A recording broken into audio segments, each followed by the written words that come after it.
Okay, this little thing is called the Spirit of Pike Mountain. It's older than dirt.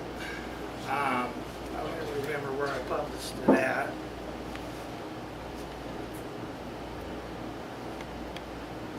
And I will say that most people heard the expression that poetry is meant to be heard. Well, that's very true. Fiction, I'm not so sure if it's meant to be heard out loud. But I'm going to read this thing. Okay? And we have some poets here. It's going to read some poetry, and you'll see the difference. Okay. Cletus Gibbons, an ox of a man, and hairy like a bear, credited his mighty physique to the cutting down of trees to build his home, barn, chicken coop, wood for his fireplace, and to his father and his father's father. Dark of mind, he prayed to chickens. And he prayed to chickens through her, the wraith-like woman at the top of Pike Mountain. Perhaps soon she might journey down the mountain for him. Cletus prayed mightily. Sometimes on overly warm nights, Cletus slept in the chicken coop with his chickens. The stench and his familiarity to the smell of chickens and chicken shit did not bother him enough to interfere with the gentle cooing of his friends helping him sleep. Cletus rarely slept well, sometimes not for days, and when he did sleep, he dreamed of foxes. He rarely wore clothing, finding it necessary only when in the company of humans. Yesterday, while hunting for ginseng to trade for flour and other commodities in Harlan, Cletus came across a black walnut tree with a wide circular hole at the same level of his head. Understanding this as a sign, he put his ear to the hole, hoping to hear from her, and much to his delight he did. And the voice said, "In 10 days' time, slaughter 216 chickens. Be certain to wear their blood and feathers and entrails and nothing else. The God of chickens favors you. Come back tomorrow at noon."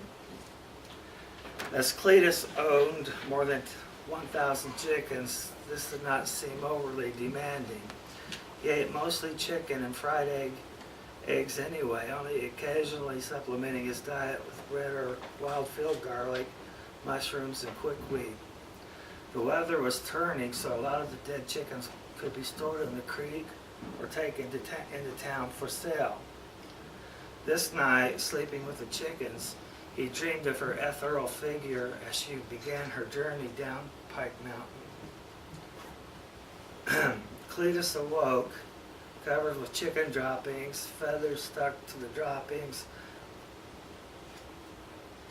I'll finish that last sentence. Normally he would amble to the creek to wash off, but he expected her to pay him a visit this evening. He enjoyed the cold water of the creek and the bitter breeze drying him, keeping his wits sharp. The sky cloudy, dark shapes moving briskly with the strong wind. Cletus considered a friend. He loved counting chicken-shaped clouds. Checking his traps, he found a tabby, and jumped for joy. As much as he enjoyed chicken, an occasional cat made a special breakfast. Taking control of the cat and walking over to the huge tree stump he used as a chopping block, a rush of excitement overcoming him, causing another. Using his hatchet, thick with yesterday's blood and stench, he chopped the cat's head off. In no time at all, he butchered the cat, skewered it over a pit for roasting, and enjoyed his breakfast. He wiped cat grease onto his chest, arms, and genitals to help protect against bug bites. Looking up to the sky to check the sun's position, he decided it was time to return to the tree. This time, Cletus poked his entire head into the hole of the black walnut, and he heard, As the time for my appearance approaches, you must prepare a special meal and tribute. Cletus, removing his head from the tree, turned and headed south to the secret cave. Removing the brambles from the cave's entrance, he walked in. The temperature was colder than even outside the cave. Moving in the darkness, he came across the male corpses hanging on meat hooks. Lifting the medius corpse from a hook, Cyrus Sullivan, a wealthy landowner from Breathitt County, he retraced his steps back out of the cave. He laid the corpse next to the chopping block, not bothering to look around for anyone that might be looking on because no one ever did. Then he prepared to work on the chickens. First he started a fire in a large pit made for butchering chickens. He carried a metal pot and set it down into the fire, but only so far as the flames from the fire reached only halfway up the sides. Then he filled the pot with water from the creek. Soon enough, the water boiled. After around the 20th chicken, their screams began to fill the air. He paused after every 10 chickens, pulling their bodies from the boiling water and removing their feathers. After removing the feathers, he gutted them, allowing their offal to pile high. After 108 chickens, he broke a sweat. After 54 more chickens, his back began to hurt. After 215 chickens, his hand slipped in the blood and he chopped off the pinky finger of his left hand. He picked it up and swallowed it. Cyrus Sullivan took no time at all since he lacked feathers. Cletus's remaining chickens stopped screaming, their music becoming a calming clucking. The approaching twilight, the buzz of flies, a slight breeze rustling the tree leaves, and a stirring in the bushes alerted Cletus to her arrival. Big Mary, a dermestid beetle, known as a skin beetle to the locals and used in its regular form to clean the skulls of deer and other kills, presented her corpus to Cletus, 25 feet long and as thick as the prize hog at last month's Harlan County Fair. Cletus observed her surveying the hill of butchered chickens, the 4-foot tower of chicken offal, and the blood dripping from his finger. Cletus heard in his mind,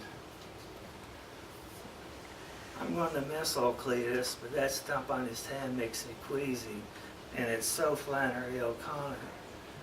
And Cletus saw, this ghostly dream woman aiming her left mandible and sending him a blow toward the spot between his eyes, and his final thoughts, halfway to bullseye, also Big Mary's. "I must get started on the chicken. There are bones to clean." That's a flash fiction story.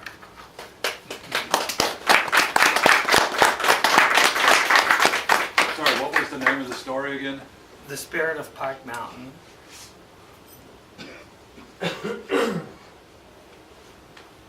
There were some things I left out. We have some young folks.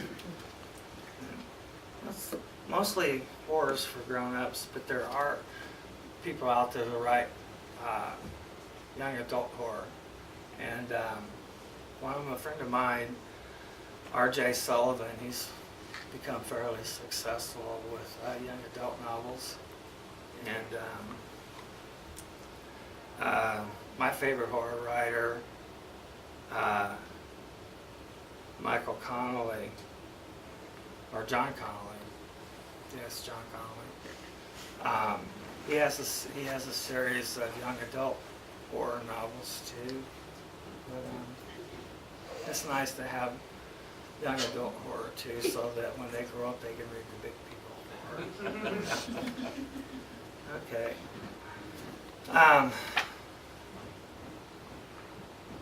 Who wants to come up and